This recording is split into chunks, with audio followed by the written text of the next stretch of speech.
ကစားလို့ဘဝအမောတွေပြေပြောင်းလန်းဆန်းကြပါစေတနေ့နဲ့တနေ့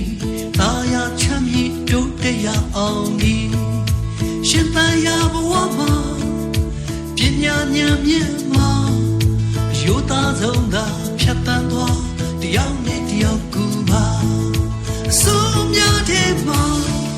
အကုန်ဆုံးကြိုးစားပွားအမြဲတမ်းလေးပြသဖို့အရေးကြီးတယ်အတော်ကြီးတဲ့လူကိုကြိုးပဲသိတဲ့လူတွေမဖြစ်အောင်တို့ကြိုးစားမယ်ဒီနေ့ကစား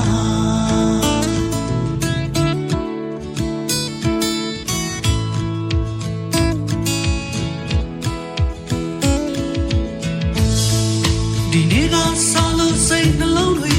ပျော်ရွှင်လန်းဆန်းကြပါစေဖြူစင်စိတ်ထားသာယာချမ်းမြေ့ခြင်း